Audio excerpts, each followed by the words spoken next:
6 hours. This is how much time an average human spends on their phone every day. यानी जिंदगी का लगभग 20 साल अपने स्क्रीन के सामने. But why should you worry? Isn't smartphone supposed to make our life easier? Well, in 2026, the reality looks a little different. For the past few years, I felt like I was losing my ability to think deeply, being in the present moment. So I decided to run an experiment 7 days in the mountains with almost no phone. And in this video, I'll share with you 4 habits that replaced my screen time during this time, and by the end you'll have a clear idea of how you can design your own phone-free life without disappearing from this modern world. Starting with number 1, the Jungian project. Everyone says without phone boredom shows up, but for me it's completely the opposite. कुछ और ही हुआ. हम एक track पर गए थे और we are staying in Rudraprayag before the trek, and in one evening we walked down to the beautiful Sangam where the rivers Alaknanda and Mandakini meets. I felt the cold water over our legs. The sun was setting behind the mountains. I started picking up pebbles. Not randomly, I'd hold one, study it, and put it back.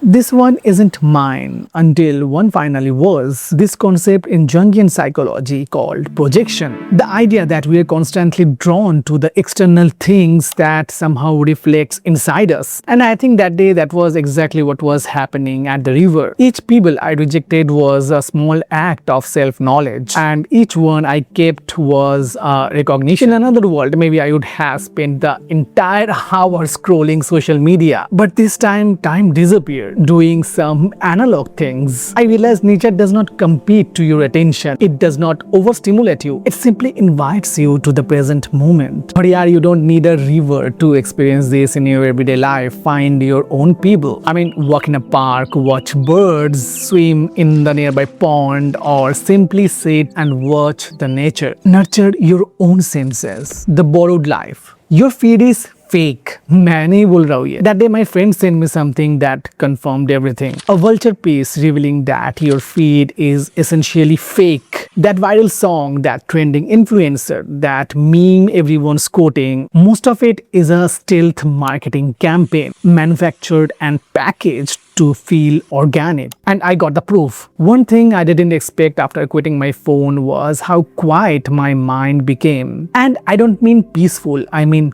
quiet. बिल्कुल शांति. क्योंकि for the first time in months or maybe years, there were not hundreds of people screaming in my ears like what I need to do with my life. On social media, सब कुछ ना कुछ तो कह ही रहे हैं. Build this habit, start that business, move to a different city. But actually, when you consume enough of it, something strange happens. You stop asking yourself what actually you want. You start asking what everybody else wants. So in this quiet moment, I started brainstorming about my life, where I actually want to go in my life, what I genuinely need. And I realized most of the things social media had convinced me to worry about that weren't really mine. Many of them were borrowed from the strangers whose lives were completely different than mine. And it made me wonder, if so much what captures your attention has been engineered, then कितने desires actually तुम्हारे अपने हैं? And yeah, to be honest, you don't need to go to the Himalayas to find this out. Turn off the noise for a while, sit with yourself, meditate a little, grab a notebook and write what really matters, what you really want, what you actually don't want. I can soon make a video on this topic regarding my process of brainstorming. Comment below if you want that, or maybe like the video. Going bare. You know, there's a version of you that exists without a single gadget. Just you, your senses, and whatever is happening around you. So in the 7 days, I chose to go completely bare. No earphones, no iPad, and honestly that surprised me the most, like how alive I felt. So what I did was bring a small physical book. This one. So someone gifted me this book. Wherever I went, instead reading it on my iPad, I read this book. In between the car rides, in the quiet evenings, wherever possible. And you know what? I love this tactile feeling of the book, the weight of the pages, the feeling that you are completing this page and turning it over. The process is slower, पर सबसे अच्छी बात, आपके attention के लिए कोई compete नहीं कर रहा होता. Also, instead of listening to the podcast while walking. I went completely bare during the trek, nothing on my ears. और पता है, I started noticing something. My legs were burning, my lungs were working harder than they had in months. Sometimes a cold breeze would cut through the humidity, like a small gift was arriving exactly when I needed it. Without podcast filling my head, I was more aware of my own body. I could feel when I needed to slow down, when to breathe differently and when to stop. अब पता नहीं ये बहुत weird लग रहा है, but सोचो हम लोग इतना mentally exhausted रहते हैं कि we have completely forgotten like how our body feels like when it is tired. And connecting with the feeling, I can say this was possibly the simplest way to feel alive again. Look, don't abandon technology. We need to hear those podcasts. We need to read those books on our screen. But what I'm saying that just create few moments where nothing stands between you and the experience itself. Leave those earphones home on your next walk. Order a physical book instead of downloading it. बस एक बार try करो. The human network.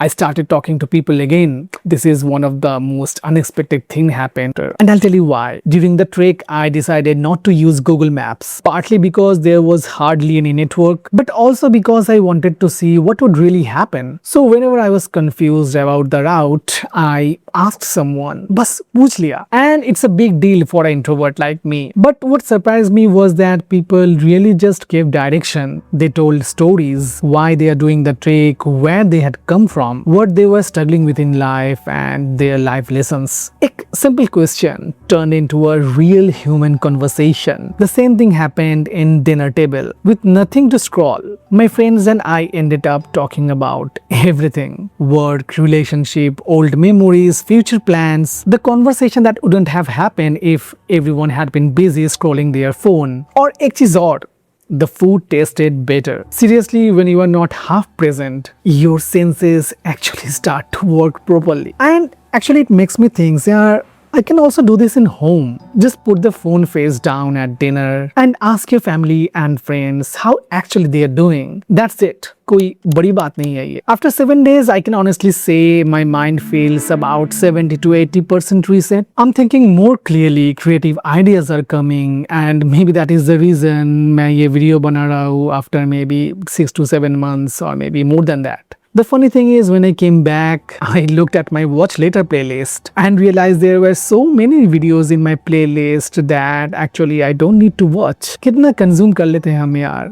Way more than we need to do. I'm not saying live a completely tech-free life. That's not the point. Technology should be fit around your life, not the other way around. I hope this video gives you an idea on how to customize your lifestyle without abandoning your phone. अपने हिसाब से करो. Anyways, if you made this far, I really appreciate you. Hit the like button if this meant something. And if you enjoyed this video, you'll enjoy this one too. See ya.